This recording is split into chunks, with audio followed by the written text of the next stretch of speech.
Hello दोस्तों, once again a very welcome back to the new video, and in this video we are going to discuss about what are the minimum qualification you needed for the upcoming ACPC engineering admission process and what are the criteria for the merit rank eligibility और merit rank provision। तो यहाँ पर ये video में हम discuss करने वाले हैं कि मिनिमम क्वालिफिकेशन क्या चाहिए होगा और यहाँ पर मेरिट किस तरह से बनता है। ये दो टॉपिक्स के ऊपर हम डिस्कशन करने वाले हैं। तो यहाँ पर सबसे पहले जैसे कि आप अपनी स्क्रीन के ऊपर देख पा रहे होंगे, the minimum qualification would be candidate should have passed HSC examination having minimum 45% in the subjects prescribed by the AICTE and notified by the government. The details of the same is available on the website। यानी कि यहाँ पर आपका minimum qualification रहेगा, आपको board के अंदर 45% तो डेफिनेटली आने चाहिए। यहाँ पर मैं फिर से एक बार रिपीट कर दूँ, 45%। I am talking about percentage, I am not talking about percentile. यहाँ पर 45 परसेंटाइल होगी तो आप एलिजिबल नहीं हो पाओगे। यहाँ पर कंपलसरी 45% चाहिए होंगे, ठीक है। अब यहाँ पर एक वर्ड आया है AICTE, तो AICTE का मतलब यहाँ पर होगा all India council of technical education, तो ये यहाँ पर होता है AICTE, ठीक है।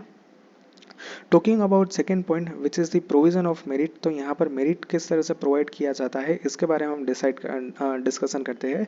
तो यहाँ पर दो तरह का सीट्स होता है। सबसे पहले गवर्नमेंट और ग्रांटेड कॉलेज के 95% सीट्स और प्राइवेट कॉलेज के 50% सीट। हम सबसे पहले इसके बारे में डिस्कस करें तो यहाँ पर 95% ऑफ गवर्नमेंट ग्रांटेड सीट और 50% प्राइवेट सीट किस तरह से होगी, तो यहाँ पर आपका 50-50 मार्क कंसिडर होगा।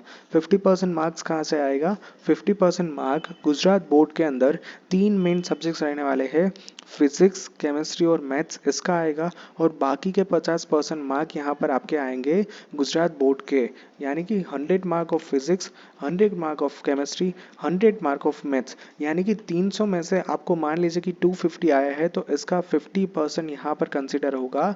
और 120 मार्क्स की जो गुजकेट एग्जाम थी कि जिसके अंदर 40 marks of maths, 40 marks of physics and chemistry, इसके यहाँ पर कंबाइन होके 50% आएंगे।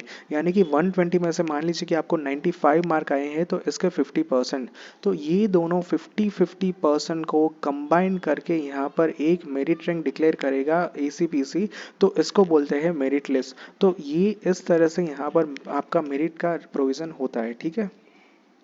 अब मान लीजिए कि आपको यहाँ पर बाकी की जो 5% सीट बची है, यानी कि गवर्नमेंट कॉलेज की बात करूँ तो LD के अंदर कंप्यूटर के अंदर 100 नंबर ऑफ सीट्स थी, तो जिसके अंदर 95% सीट का तो पता चल गया कि ये यहाँ पर गुजकेट के बेसिस के थ्रू यहाँ पर एडमिशन होगा। बट अब बाकी की बची 5 सीट के ऊपर एडमिशन कैसे होगा, तो इसका एडमिशन यहाँ पर होने वाला है JEE की एग्जाम से। तो यहाँ पर बाकी बची 5% seat of sanction Gujarat by government and granted, तो इसका मेरिट लिस्ट कौन प्रिपेयर करेगा, इसका मेरिट लिस्ट प्रिपेयर होगा नेशनल टेस्टिंग एजेंसी के पास, जिसको आप NTA के नाम से भी जानते हो। तो NTA इसका मेरिट लिस्ट बनाती है कि जिसके ऊपर 5% सीट जो बची है ना, इसका मेरिट लिस्ट डिक्लेयर होगा NTA के थ्रू, जो होगा JEE मेन के एग्जाम के बेसिस के ऊपर, ठीक है। So yeah that's it for today's video. अगर आपको यहाँ पर कुछ भी कंफ्यूजन है then feel free to ask me in the comment section. Thank you, bye bye.